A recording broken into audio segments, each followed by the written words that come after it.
તો જે શિક્ષણ પ્રણાલી છે એજ્યુકેશન ઇન્ડિયન એન્ડ અમેરિકન, એમાં આપણે વાત કરતા હતા કે અનુરાગ માથુર જે છે એમણે 3 નવલકથાઓ આપણને આપી છે, જેમાં તેઓ એક નવલકથાકાર તરીકે, પ્રવાસ લેખક તરીકે,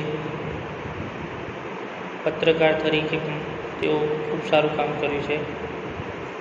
અને એમનો અભ્યાસ તેઓએ Scindia school of Gwalior, saint Stephen કોલેજમાંથી જે કહેવાય નવી દિલ્હીમાં, એ નવી દિલ્હી યુનિવર્સિટીથી એમણે ટેક્સાસ ઓકલેહામમાંથી શિક્ષણ મેળવ્યું છે. એમની પ્રથમ નવલકથા ઇન્સ્ક્રપ્ટેબલ અમેરિકન્સ 1991 એના તો આપણે વાત કરતા હતા કે એમની લગભગ 3 નોવેલ છે. આ 3 નોવેલમાં પહેલી નોવેલ જે છે ધ ઇન્સ્ક્રપ્ટેબલ અમેરિકન્સ 1991, જે ખૂબ સારી સેલિંગ થઈ હતી અને એમાં લગભગ 19 આવૃત્તિઓનું એમને પ્રકાશન કર્યું. 3 જેટલી નવલકથાઓ છે એ બહુ ફેમસ થયેલી છે એમની, જેવી કે મેકિંગ ધ મિનિસ્ટર સ્માઇલ 1996, એના પછી બીજી છે are all women leg spinners asked the Stephanian 1994, અને ત્રીજી છે એ છે scene from the executive life 2000. આ બધામાં ભારતીય સમાજનું વ્યંગાત્મક અભિપ્રાય રજૂ થયો છે. આ પાર્ટ જે છે એજ્યુકેશન ઇન્ડિયન એન્ડ અમેરિકન, આ પાર્ટ જે છે એ એમની એક નોવેલ છે જેની આપણે હમણાં જ વાત કરી, ધ ઇન્સ્ક્રુટેબલ અમેરિકન્સ, એમાંથી લેવામાં આવે છે. આ રીતે નવલકથા જે છે એમાંથી લેવામાં આવે છે. વાત કરીએ તો પૂર્વ અને પશ્ચિમના મિલનની વાત એક રીતે જોઈએ તો આપણને થોડી રમૂજ હોય એવી રમૂજી શક્યતાઓ એમાં રજૂ કરી છે. ગોપાલ નામનો એક છોકરો જે ભારતના ખૂબ નાના શહેરનો એક યુવાન વિદ્યાર્થી છે, જે 1 વર્ષ માટે રસાયણશાસ્ત્ર જે કહેવાય એ રસાયણશાસ્ત્રનો અભ્યાસ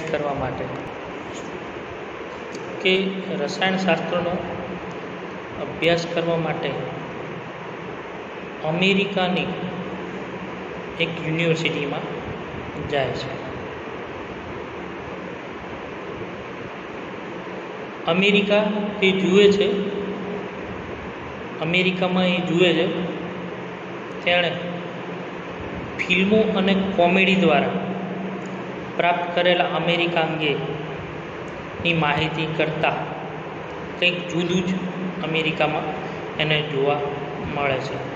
એણે અત્યાર સુધી જોયું અમેરિકામાં કે મોટાભાગના વિદ્યાર્થીઓ એને ખબર હોય કે અમેરિકાની અંદર જે છે સિસ્ટમ કઈ પ્રકારની છે, અને અત્યાર સુધી ફિલ્મોમાં ને એમ જ જોયું હતું કે શિક્ષણ કેવું છે, પણ જ્યારે એણે રૂબરૂ જોયું ત્યારે એને કંઈક અલગ જ અનુભવ થાય છે.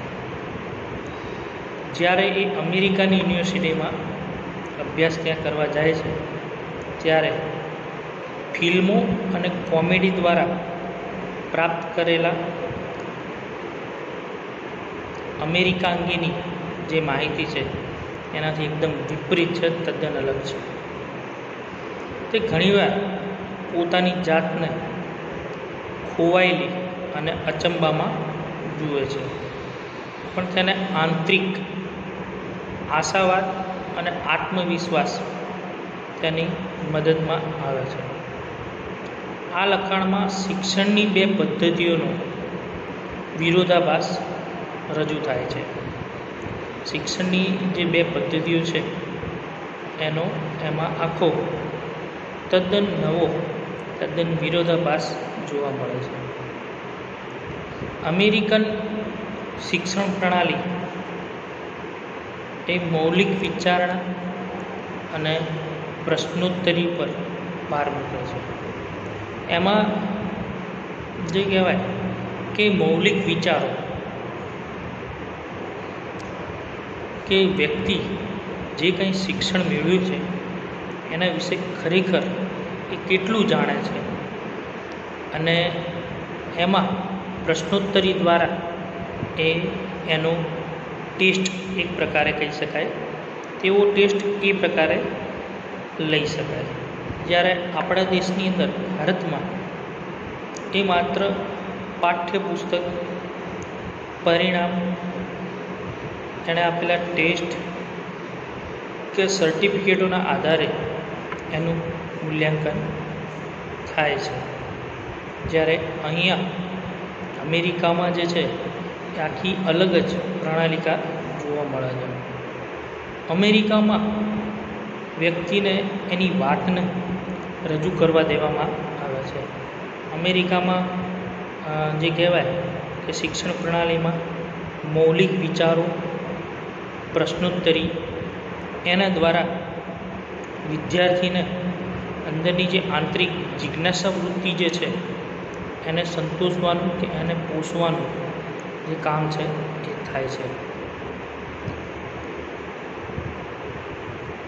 એ સિવાય અમેરિકામાં આ સિસ્ટમ જોઈને ત્યાંનો જે આપણો ભારતીય જે છોકરો છે જે અમેરિકામાં શિક્ષણ મેળવવા ગયો છે એ આ બધું જોઈને અચંબામાં પડી જાય છે, અને એને થાય છે કે એણે જે વિચારી દો એના કરતાં અમેરિકામાં ખૂબ સારું છે અને ઘણું બધું અલગ છે.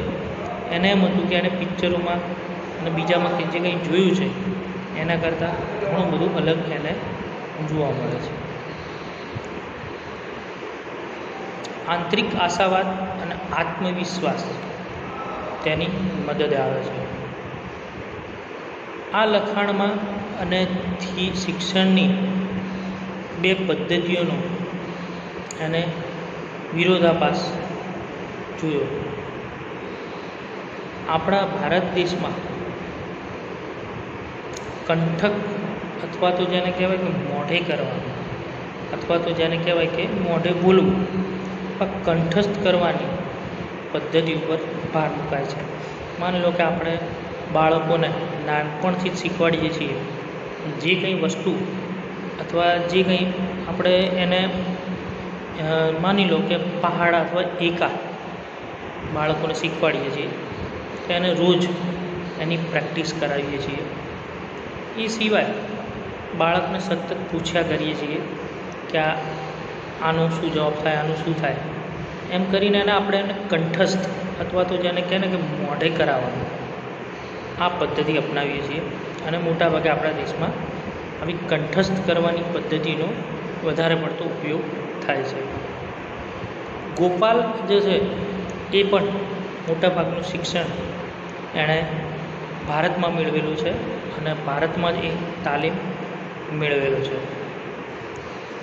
જે તેને મજબૂત પાયો તો આપે જ છે, એનો તો એને લાભ થયો જ છે અને તે બધી તકોનો લાભ એ ઉઠાવે છે.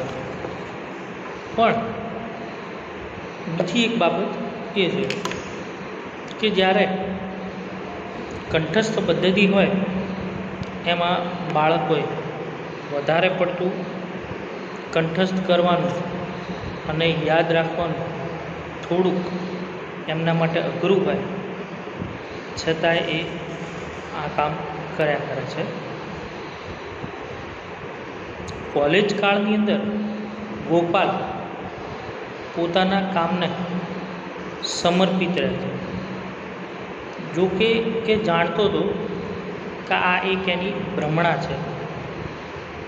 તે વિચારતો હતો કે તે તેના મગજને ખીલતું અને વિસ્તરતું અનુભવશે ક્યારે. ભારતીય શિક્ષણ પદ્ધતિ તેના મગજને એક તાલીમબદ્ધ, એક રોબોટિક જે રીતે કામ કરે એ પ્રકારે એને તાલીમબદ્ધ બનાવેલું. અને વિજ્ઞાનના પાયાના, વિજ્ઞાન જે વિષય છે સાયન્સ, એના સિદ્ધાંતોને એના મગજ માટે વધુ ઘેરાવ અથવા વધુ તંગ બનાવ્યું, જેમાં એણે ખૂબ ઊંડું ઉદાહરણ અથવા તો કહેવાય ને કે ઊંડું સંશોધન અથવા રિસર્ચ એણે કર્યું છે, જેથી તેઓ અભાન મગજમાં અથવા તો કહેવાય કે માત્ર ને માત્ર એમાં જ ડૂબ્યા રહેતો. હવે આ હલાવી ન શકાય તેવા પાયા વડે તેના અમેરિકન મિત્રો પર હુમલો કરતો હોય જેઓ પાયાના સિદ્ધાંતથી બિલકુલ અજાણ હતા. હાલ પણ બીજી એક વસ્તુ છે કે આપણે જે ભારતીયો છીએ એ ભાષાને વળગી રહીએ છીએ, જેમાં ભાષાના પાયાના સિદ્ધાંતો આપણે એક લેંગ્વેજમાંથી બીજી લેંગ્વેજ ભૂલીએ છીએ ત્યારે આપણે એવું દ્રઢપણે માનીએ છીએ ભારતીયો કે આમાં ગ્રામેટિકલ મિસ્ટેક છે, વ્યાકરણની દૃષ્ટિએ ખોટું છે. જ્યારે ફોરેનની કન્ટ્રી અથવા તો અમેરિકા અથવા બીજા અન્ય દેશોમાં તેઓ ભાષાને એકબીજાના સંવાદ અને સમજની દૃષ્ટિએ જુએ છે કે વ્યક્તિ એ ગ્રામરની દૃષ્ટિએ નહીં, વ્યાકરણની દૃષ્ટિએ નહીં, પણ એનું જે કામ છે ભાષાના સંદર્ભમાં એ કેટલું અંશે અથવા કેટલા અંશે પરિપૂર્ણ થાય છે એ એમના માટે ખૂબ મહત્ત્વનું, ખૂબ જરૂરિયાતનું છે. કારણ કે જો એ પૂરું થશે તો ચોક્કસપણે તેઓ એમના કામમાં સતર્ક રહેશે એવું એમનું માનવું છે. એટલે કે ભાષાને સમજવા અને શીખવા માટે કંઈ વધારે જરૂર રહેતી નથી, પણ ભાષાને સમજવા અને શીખવા માટે તેઓ સતત મનોમંથન કરવું પડે એવું હોતું નથી. ભાષા એકબીજાના આદાન પ્રદાન માટે એકબીજાની વાતને શું કહેવા માગે છે, શું સમજવા માગે છે, શું સમજ્યા છે એ વસ્તુ મહત્ત્વનું છે. પણ જ્યારે આપણી ભારતીય અંગ્રેજી ભાષાની જ વાત કરી લઈએ તો આપણે ભારતની અંદર જે અંગ્રેજી ભાષા બોલીએ છીએ એ વ્યાકરણની દૃષ્ટિએ એકદમ શુદ્ધ. હા, કહેવાતી રીતે આપણી અંગ્રેજી એ ફોરેનર્સ કરતાં અથવા અમેરિકા કરતાં અથવા તો બીજા દેશ કરતાં ઘણી બધી ક્લિયર, ઘણી બધી સ્પષ્ટ છે. કેમ કે આપણે જે જોઈએ છીએ એ તો આપણે આપીએ જ છીએ, એ ખૂબ સારી અને સરળ રીતે, મેનર્સની રીતે આપણે એને પૂર્ણ પાડીએ છીએ, પૂરી કરીએ છીએ. જ્યારે વિદેશોમાં આટલું બધું ઠોસીને જે જ્ઞાન આપવામાં આવે છે આપણને અહીંયા, કે માની લો કે કોઈ પણ વિષય છે તો ગુજરાતી વિષય હોય તો ગુજરાતીમાં આપણને જ્યારે પાયાનું શિક્ષણ મેળવતા હોઈએ ત્યારે કહેવાય છે કે પાયાના શિક્ષણમાં વ્યક્તિએ કક્કો શીખવો જરૂરી છે, જેમાં ક ખ ગથી માંડીને જ્ઞ સુધીની વાત હોય. એ પછી બારાક્ષરી શીખવી પડે બાળકે, અ આ ઈથી લઈને છેક સુધી. આટલું શીખીએ ત્યારે આપણે એના પછી પાછા શબ્દો બોલતા શીખવું પડે. શબ્દો લખતા અને બોલતા, પછી સમજતા, પછી ધીમે ધીમે એક વાક્ય, બે વાક્ય, વાક્યોને જોડવાનું. આ રીતે આપણે ભાષાને ક્રમશઃ બોલતા જઈએ છીએ. જ્યારે વિદેશની અંદર આ સિસ્ટમ નથી. ત્યાં આગળ પાયાના જ્ઞાનને બહુ ઠોંસીને ભરવામાં આવતું નથી. ત્યાં આગળ વ્યક્તિને મુક્ત મને વાતચીત કરવા દેવામાં આવે છે, જેથી કરીને એ ભાષાને સરળતાથી શીખી શકે. અને આમ પણ એક સીધી વસ્તુ છે, આપણે જે તે દેશ, જે તે જગ્યાએ આપણો જન્મથી ઉછેર થયો હોય એ ભાષાને આપણે ખૂબ સારી રીતે બોલી શકીએ છીએ, સારું પ્રભુત્વ મેળવી શકીએ છીએ. એટલા માટે જ તો કહેવાય છે કે ભારતીયો જે છે એનું અંગ્રેજી એ કાં તો તૂટું ફૂટું છે અથવા ખૂબ સારું છે. બે પ્રકારે છે. જે લોકો બોલે છે એ જે કહેવાય વ્યાકરણની દૃષ્ટિએ શુદ્ધ છે અને બધી જ રીતે સ્પષ્ટ અને સરળ સમજી શકાય એવું છે. જ્યારે બીજા લોકો જે છે એ માત્ર વસ્તુઓની આપલે એકબીજાની સમજ કેળવાય એવું જ્ઞાન છે, અથવા તો અધૂરું કહી શકાય એ પ્રકારનું પણ જે શિક્ષણ છે. એવી જ રીતે હિન્દી હોય, અંગ્રેજી હોય, એમાં પણ ABCDથી માંડીને સ્પેલિંગ્સ, પછી ધીમે ધીમે સેન્ટેન્સ, આ બધું બનાવવાનું હોય છે. અને પછી ધીમે ધીમે એમાં એક પછી એક વ્યક્તિ આગળ વધે છે. તો અહીંયા આપણે વાત કરતા હતા શિક્ષણ પ્રણાલીની. જે ગોપાલ છે એ ગોપાલને એના કોલેજ કાળમાં જે અભ્યાસ કરે છે એ અભ્યાસમાં પોતાના કામને સમર્પિત રહે છે. એ જાણે છે અને એ વિચારે છે કે એના મગજને ખીલતું અને વિસ્તરતું અનુભવે છે. ભારતીય શિક્ષણ પદ્ધતિ તેના મગજને તાલીમબદ્ધ બનાવે છે. વિજ્ઞાનના પાયાના સિદ્ધાંતોથી એ આમ એક રીતે જોવા જઈએ તો જાણે મગજમાં બહુ બધું ભર્યું હોય એવી રીતે એના લીધે એનું વાતાવરણ તંગ હોય એવું લાગે છે. અને એમાં એણે બહુ ઊંડો અભ્યાસ કર્યો હોય એમ એ તમામ બાબતોથી જાણકાર છે. પણ અહીંયા આ ગોપાલના મિત્રો જ્યારે તે ત્યાં અભ્યાસ કરવા માટે ગયો છે ત્યારે ત્યાંના વિદ્યાર્થીઓ એક રીતે એની જાણે મજાક ઉડાવતા હોય એમ એ વાત કરે છે. હવે એ હલાવી ન શકે એવા પાયા વડે અમેરિકન મિત્રો એના ઉપર હુમલો કરે છે. હુમલો એટલે કે એને એવું લાગે છે કે આ બધા જ લોકો એના પાયાના સિદ્ધાંતથી બિલકુલ અજાણ છે. સૌ પ્રથમ વાર તો એને એની યાદ શક્તિ, જે આપણી મેમરી પાવર છે, એ યાદ શક્તિને પૃથ્થકરણ કરવાનું, એનાલિસિસ કરવાનું અને એક એસ્થેટિક પ્લેઝર, એક અનેરો આનંદ લાગે છે. પાયાના કેન્દ્ર પર રચાયેલા સિદ્ધાંતો તેના પર ઘણીવાર શાબ્દિક રીતે રિવિઝન થતું હોય, પુનરુક્તિ થતી હોય એવું પણ લાગે છે. એના સાથે એણે તાર્કિક કૂદકા સાથે પણ એનો પ્રયોગ કર્યો છે. એટલે કે તાર્કિક રીતે જોવા જઈએ તો પણ એ સાચો છે.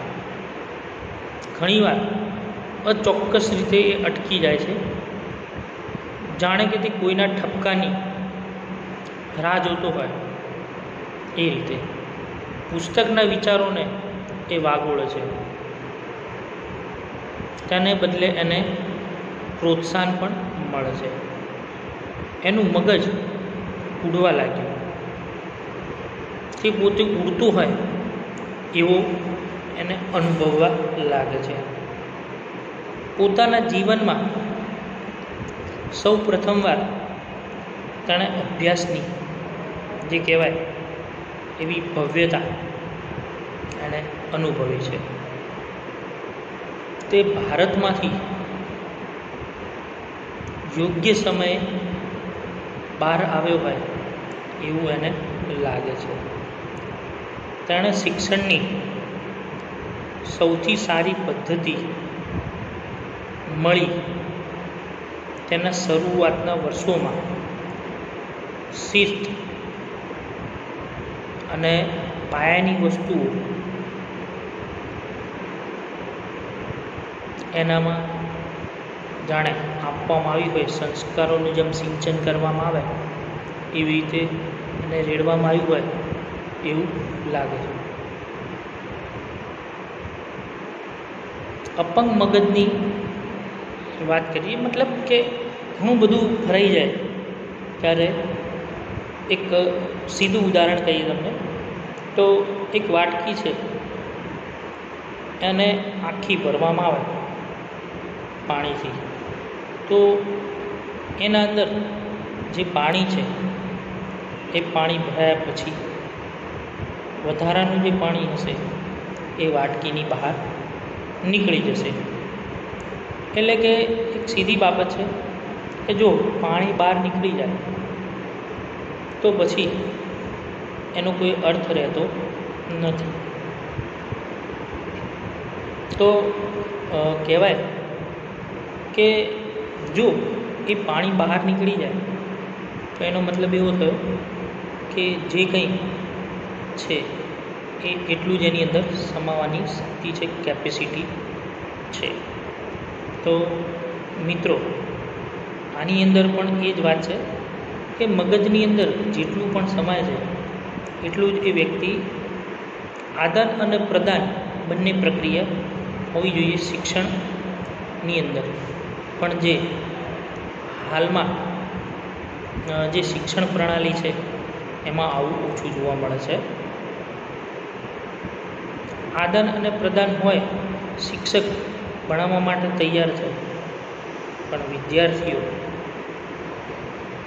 50નો કે 60નો વર્ગ ભર્યો હોય અને શિક્ષક પાટિયા ઉપર કંઈક ભણાવતા હોય તો એમાંના બધા જ વિદ્યાર્થીઓ એ એક જ ધ્યાન કેન્દ્રિત કરીને શિક્ષક જે કંઈ ભણાવે છે એનું ગ્રહણ કરતા હશે કે કેમ? આ એક ક્વેશ્ચન માર્ક છે, એક પ્રશ્ન છે. કારણ કે બધા જ વિદ્યાર્થીઓનું એટલું ગ્રહણ કરવાની શક્તિ હોતી નથી. એના સિવાય બીજી એક બાબત કે વિદ્યાર્થી આ બધી જ બાબતોને ગ્રહણ કરી શકે નહીં. છતાંય એ વારંવાર જો એકની એક વાત કરવામાં આવે તો એ કદાચ યાદ રાખી શકે. અને અમેરિકામાં એને જે પ્રોત્સાહન મળ્યું છે સાથે સાથે એણે અમેરિકન વિદ્યાર્થીઓએ પૂરેપૂરી તકનો ઉપયોગ કરવામાં અશક્તિમાન છે.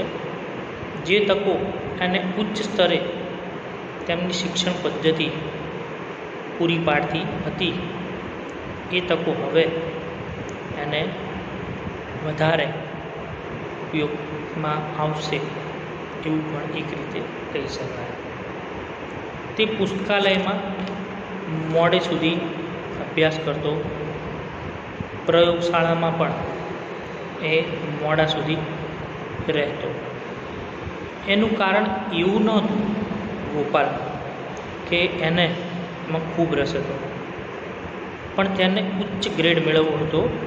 એને અભ્યાસમાં સૌથી સારા ગુણ, સારા માર્ક્સ મેળવવાતા, સારું પરિણામ, સારું રિઝલ્ટ મેળવવાની એક લાલસા હતી. એ પણ એનું કારણ હતું અને એનો આનંદ એને હતો. તેને લાગ્યું હતું કે એની જે વિષય છે એ વિષય પરની પકડ ખૂબ મજબૂત છે, સંપૂર્ણ છે અને એ પાયાના સિદ્ધાંત પર પાછો જઈ શકતો હતો. પણ એને ભૂતકાળમાં ના દિવસોમાં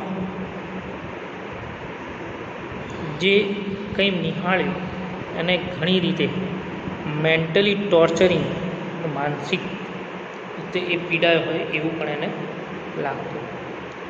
એમની નવી દ્રષ્ટિએ એ જોવા માગે છે કે તેમને કેમ રચવામાં આવ્યું, આવું કેમ કરવામાં આવ્યું, એને જવાબો મેળવવા હતા. એનો શું ઈરાદો હતો અને શું પરિણામ હતું, તેમાં કેવી રીતે સુધારો લાવી શકાય, આવા પ્રશ્નો ભારતીય શિક્ષકો માટે પ્રાથમિક માન્યતા વિરોધી અભિપ્રાયનો અભિગમ ગણવામાં આવવો તો નહીં. એને જાણે એવો કલંક ગણતા અને તેમના માટેનું કામ એણે કર્યું હોય એવું લાગે છે. ગોપાલ તેમને પાછળ છોડી ગયો છે.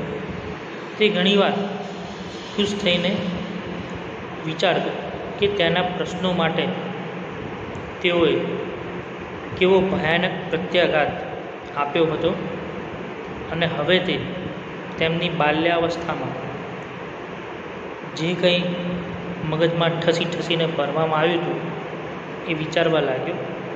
ધૂળથી ખરડાયેલા, સંકોચ અનુભવતા કેદી મગજવાળા એ એના બધા પ્રશ્નો હતા. અહીં તે જાણે આનંદ કરવા લાગ્યો. તે પ્રશ્નોને ચાહતો હતો. પ્રશ્નો ગાંઠ પણ ભર્યા હોય તો પણ તેની એ પરવા ન કરતો, કારણ કે અહીંયા એને મુક્ત વાતાવરણ મળ્યું હતું. અહીંયા એ ગમે તેવા પ્રશ્નો એ પૂછી શકતો હતો અને એમાં કોઈ જ પાબંદી હતી નહીં. હકીકતમાં પ્રશ્નો જેટલા વધારે તેટલું ધૂની, તેટલું વધુ સાચું કારણ પણ તેઓ પણ બુદ્ધિશાળીમાં ગણાતા. આશ્ચર્યજનક રીતે વિદ્યાર્થીઓ તેની સ્પષ્ટ ચડિયાતી ક્ષમતા પ્રમાણેના અભિગમો કે અણગમો એ દર્શાવતા. છેવટે તેણે તેના અભિપ્રાયો સુધાર્યા. મોટા ભાગના લોકો તેમ કરતા ન હતા. તેઓ કહેતા કે તેઓ નવા બુદ્ધિ ચાતુર્યને માણતા હતા. તેઓ તેની સાથે વાતો કરતા હતા, તેની સાથે અભ્યાસ કરવાનું કહેતા અને તેની નિખાલસ પ્રશંસા કરતા, જે નિરાશાજનક હતી છતાંય હૃદયસ્પર્શી હતી. શરૂઆતમાં તેમની સીધી વાત વિશે તે આટલો બધો શંકાશીલ હતો નહીં, પણ જ્યારે એને શંકા જતી ત્યારે તે ઢોંગ કરતો એવું લાગતું. પણ તે તરત જ સમજી ગયો કે આ બધું પારદર્શક રીતે અને પ્રમાણિક છે. ભારતમાં તે સાચા દુઃખ સાથે નિશાસો નાખતો. આપણે ઈર્ષા પર પણ સ્પષ્ટ પુસ્તક લખી શકીએ કે એને ઘણી બધી વાર થતું કે અહીંયા જે રીતે મુક્ત છે, કોઈ બંધન નથી કે ના આટલું જ કામ કરવું પડશે અથવા તો આ કામમાં અને આ રીતે કામ કરવું પડશે. ત્યાં આગળ કોઈ રોકવાવાળું નથી અને ગમે તેવા પ્રકારના પ્રશ્નો એ વ્યક્તિ ત્યાં પૂછી શકતો શિક્ષકને. જ્યારે આપણા ત્યાં ભારતમાં જો કોઈ વધારે પડતા પ્રશ્નો કરે તો એને એમ કહેવામાં આવે કે તું તો બહુ વધારે પ્રશ્નો પૂછે છે, તું ચાંપલો છે, આ છે, તે છે. આવા ઘણા બધા બાબતોથી એને પીડાવું પડતું. આવી એક ખોટી માનસિકતા હતી. જ્યારે અમેરિકામાં આવી કોઈ પદ્ધતિ હતી નહીં. ત્યાં આગળ વ્યક્તિને, વિદ્યાર્થીને જેટલા પણ પ્રશ્નો મગજમાં આવે, જેટલા પણ ડાઉટ્સ હોય એ ડાઉટ્સને ક્લિયર કરવાનું અહીંયા કામ થતું. અને એટલા માટે આ અમેરિકામાં જે ભણવાનો એક મજાનો એક આનંદ હતો એના માટે ખરેખર અદ્ભુત હતો અને કહેવાય કે આ એક અનેરો લાભ હતો. તો મિત્રો, આજે આ લેક્ચરને આપણે આટલા સુધી રાખીએ છીએ. હવે પછીના લેક્ચરમાં આપણે આ પાઠ વિશે એજ્યુકેશન અમેરિકન સિસ્ટમમાં ચર્ચા કરીશું. Thank you very much.